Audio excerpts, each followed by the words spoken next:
Assalamualaikum warahmatullahi wabarakatuh. Perkenalkan, nama saya Ahmad Andriza Putra. Saya peserta Latsar CPNS gelombang 4 angkatan 22 kelompok 1. Di sini yang akan saya bahas yaitu analisis isu kontemporer hoaks di Indonesia yang berjudul isu hoaks vaksin COVID-19 di media sosial. Hoaks mengenai vaksinisasi COVID-19 beredar di masyarakat. Hal ini meresahkan karena menyebabkan masyarakat takut untuk melaksanakan vaksinisasi. Dan di sini terdapat tabel tentang penanganan persebaran konten hoaks vaksin COVID-19 periode 8 Juni 2022.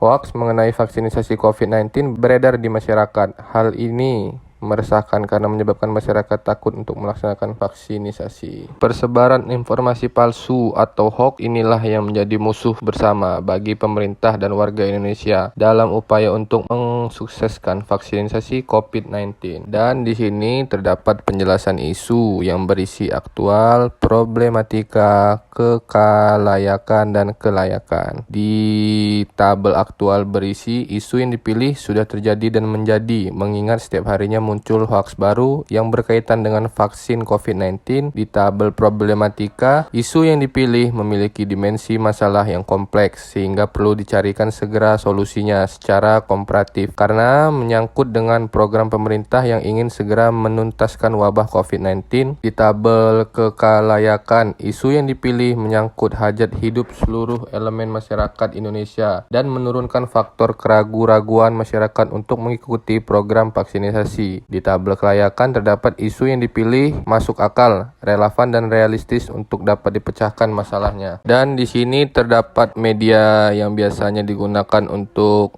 melakukan persebaran konten hoaks vaksin COVID-19. Terdapat Facebook, Twitter, TikTok, YouTube, dan Instagram. Dan di sini terdapat peraturan hukum terkait penyebaran hoaks. Para tersangka dijerat dengan pasal 45 ayat 1 dan pasal 28 ayat 1 Undang-Undang Nomor 19 Tahun 2016 tentang UU ITE yang ancaman penjaranya 6 tahun dan denda 1 miliar sebagai ancaman penyebar hoaks soal virus corona. Di sini terdapat cara umum untuk mengecek validasi hoaks. Kita bisa melihat dari keaslian gambar atau foto.